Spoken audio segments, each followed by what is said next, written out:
என் அன்பு குழந்தையே, உனக்கான நல்ல விஷயங்களை செய்து கொடுப்பதற்காகவே உன் தாயானவள் இன்று உன்னை தேடி வந்திருக்கின்றேன். என் தங்க குழந்தையே, இன்று உன் அம்மா உனக்கு கொண்டு வந்திருக்கின்ற செய்தி மிக முக்கியமான செய்தி. இந்த செய்தியை நீ நிச்சயமாக கவனமாக கேட்கத்தான் வேண்டும். இன்று உன் அம்மா நான் உன்னுடைய இல்லத்திற்குள் வந்த ஒருவர் உனக்கே தெரியாமல் வைத்துவிட்டு சென்ற ஒரு பொருளை எடுப்பதற்காக வந்திருக்கின்றேன். அந்த பொருள் என்ன, அதை அவர்கள் எதற்காக உன்னிடத்தில் வைத்துவிட்டு சென்றார்கள் என்பதையெல்லாம் கட்டாயமாக நீ தெரிந்து கொள்ள வேண்டும். இந்த அம்மா உன்னிடத்தில் ஒரு விஷயத்தை சொல்கின்றேன் என்றால் அதில் இருக்கின்ற உண்மை என்னவென்று நீ நிச்சயமாக தெரிந்து கொள்ள வேண்டும். என் அன்பு குழந்தையே, முதலில் உன்னை சுற்றி நடக்கின்ற ஒவ்வொரு விஷயங்களும் எதற்காக நடக்கின்றது, என்னென்ன பலன்களை உனக்கு கொடுத்து கொண்டிருக்கின்றது என்பதையெல்லாம் நீ தெரிந்து கொள்ள வேண்டும். என் பிள்ளையே, உன் வாழ்க்கையில் இருக்கின்ற காரணத்தினால்தான் உனக்கு சில நன்மைகள் எல்லாம் நடந்து கொண்டிருக்கின்றது என்பதனை நீ மறந்து விடாதே.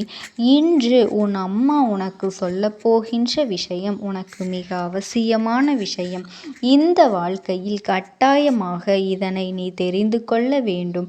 உன்னை சுற்றி நடப்பதும் இதுநாள் வரையிலும் உனக்கு என்னென்ன கஷ்டங்களை கொடுத்ததோ அதைவிட அதிகமான அளவு சந்தோஷத்தை உனக்கு கொடுக்கத்தான் இந்த அம்மா உன்னோடு பேசிக்கொண்டிருக்கின்றேன் என்பதனை நீ மறந்து விடாதே.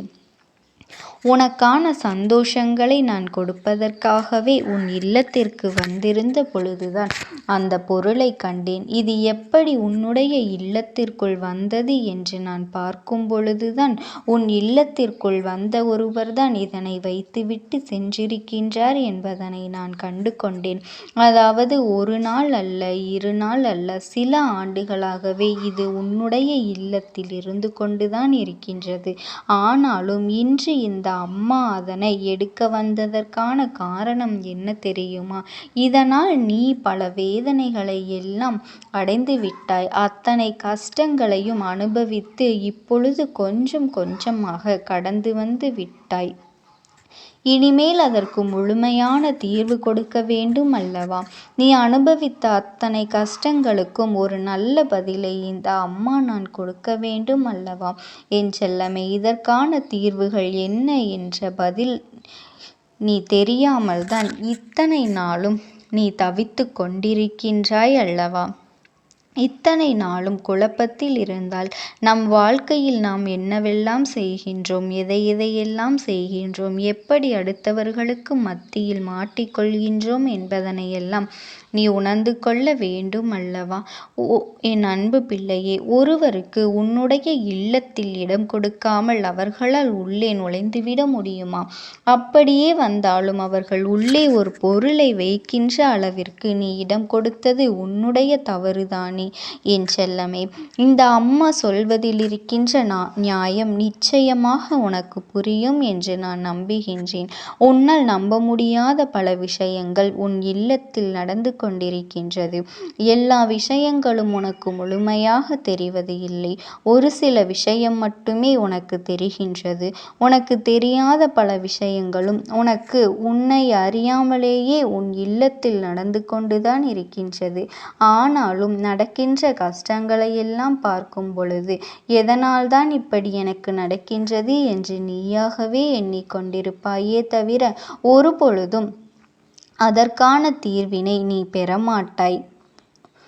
இந்த அம்மா இதனை உனக்கு சொல்லும் பொழுது நீ செவி கொடுத்து கேள். ஏனென்றால் உன் வாழ்க்கையில் என்ன நடக்கின்றது என்பது கூட தெரியாமல் நீ இருந்து கொண்டிருக்கின்றாய்.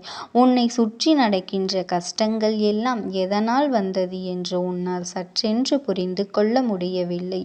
இதுவெல்லாம் எப்பொழுதுமே உன் மனதிற்குள் நீங்க வேண்டிய விஷயம். இதையெல்லாம் சற்றென்று உனக்கு புரிய வைக்க வேண்டிய அவசியம் இப்பொழுது வந்துவிட்டது. என் செல்லமே, எல்லா நேரத்திலும் இந்த வாழ்க்கை நமக்கு நல்லதை மட்டும்தான் கொடுக்கும். நல்லது நடக்கும் என்று யாராலும் சொல்லிவிட முடியாது அல்லவா? நம்மோடு பேசுகின்ற எல்லோரும் நல்லவர்கள்தான் என்று எப்பொழுதுமே நாம் நம்பிவிட முடியாது. ஆனால் அவர்கள் மனதிற்குள் கெட்ட எண்ணங்களும் வெளிப்பேச்சு மட்டும் நல்ல பேச்சாகவும் நல்ல பிள்ளையாகவும் நம்மிடத்தில் நடித்து கொண்டு இருப்பார்கள் அல்லவா? அப்படி நம் வாழ்க்கையில் யார் இருக்கின்றார்கள்? அவர்களினுடைய உண்மையான குணம் என்னவென்று நீ தெரிந்து கொள்ள வேண்டும். இவர்களோடு நீ பேசும் பொழுது கவனமாக பேச வேண்டும் என்பதனை நீ புரிந்து கொள்ள வேண்டும். என் அன்பு குழந்தையே, ஒருவர் உன்னுடைய வாழ்க்கைக்குள் வருகின்றார்கள் என்றால் உன்னுடைய வாழ்க்கையில் நுழைவதற்கு முன்பாகவே சில திட்டங்களை எல்லாம் தீட்டிக் கொண்டுதான் நுழைந்திருப்பார்கள் என்பதனை முதலில் நீ புரிந்து கொள்ள வேண்டும். உன்னோடு நான் இருந்து கொண்டு என்னதான் நன்மைகளை கொடுத்தாலும் அதில் இருக்கின்ற நன்மைகளை எல்லாம் உன்னால் பெற முடியாமல் போகின்றது. அதற்கு காரணமும் இவர்கள்தான் உனக்கு தடையாக நிற்கின்றார்கள் என்பதனை நீ மறந்துவிடக் கூடாது. இந்த அம்மா கொடுத்ததை எல்லாம் நீ நிச்சயமாக பின்பற்றி நடந்து கொண்டிருப்பாய். ஆனால் வாழ்க்கை உனக்கு சந்தோஷமாக அமைந்திருக்கும். ஆனால் ஏதோ சில விஷயங்கள் உன்னை தடுக்கின்றது. என் அன்பு குழந்தையே, இந்த அம்மாவினுடைய வாக்கினை கேள். இந்த அம்மா நல்லவர்களை ஒரு நாளும் கெட்டவர்களாக உன் முன்னால் அடையாளப்படுத்த மாட்டேன். நான் சொன்னது சில வருடங்களுக்கு முன்பாக உன் இல்லத்திற்குள் வந்த ஒருவரை பற்றியது. அதிகமான பழக்கத்தில் இப்பொழுது நீ இவர்களோடு பழகி கொண்டிருக்கின்றாய். எந்த விஷயமாக இருந்தாலும் இவர்களோடு தான் நீ பகிர்ந்து கொண்டிருக்கின்றாய்.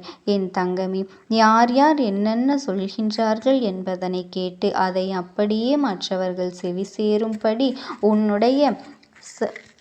உன்னுடைய குடும்ப விஷயத்தை சொல்லிவிடுகின்றார்கள். உன்னுடைய உடன் பிறந்த உறவை பற்றி தவறாக சொல்லிவிடுகின்றார்கள். என் தங்க குழந்தையே, அதனால் நீ இவர்களிடம் இருந்து கவனமாக இருக்க வேண்டும் அல்லவா? மற்றவர்கள் செவி சேரும்படி நீ சொல்லக்கூடாது. உன்னுடைய உடன் பிறந்த உறவை பற்றி ஏதாவது ஒரு விஷயத்தை தவறாக சொல்லியிருப்பாய். ஆனால் அந்த விஷயம் நீ யாரை பற்றி சொன்னாயோ அவர்களிடத்திலேயே அப்படியே தெரிவித்து விடுகின்றார்கள். இப்படித்தான் வாழ்க்கையில் ஒவ்வொருவரினுடைய விஷயங்களை பற்றியும் மற்றவர்களிடத்தில் இப்படி சொல்லிவிட்டு சென்று விடுகின்றார்கள். இதுதான் நடந்து கொண்டிருக்கின்றது. உன் குடும்பத்தில் ஏற்பட்டுள்ள பிரிவு எவ்வளவுதான் சாதாரணமாக பேசினாலும் மனதிற்குள் இப்படி என்னை பேசியவர்தானே என்ற எண்ணம் எல்லோருக்குள்ளும் ஓடிக்கொண்டிருக்கின்றது. இதுவெல்லாம் நடப்பதற்கு காரணமாக இருந்தது இவர்கள்தான். அப்படிப்பட்ட ஒருவரை தான் நான் அடையாளம் கண்டு சற்று ஒதுக்கி வைத்திருக்கின்றேன். அது எப்படி நடந்தது தெரியுமா? உன் குடும்பத்தில் இருக்கின்ற ஒருவர் ஏற்கனவே இவர்கள் செய்த விஷயங்களை எல்லாம் கண்டுபிடித்து விட்டார். அதன் பலனாகத்தான் இவர்கள் ஒதுங்கி சென்றிருக்கின்றார்கள்.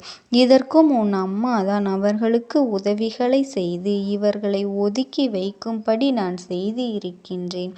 இந்த ஒரு விஷயத்தை உன் இல்லத்தில் செய்ததன் காரணமாகத்தான் அவர்கள் எங்கே தன்னுடைய உண்மையான குணம் வெளிச்சம் போட்டு காட்டிவிடுவார்களோ, தெரிந்துவிடுமோ என்கின்ற பயத்தில்தான் இப்பொழுது ஒதுங்கி சென்று கொண்டிருக்கின்றார்கள்.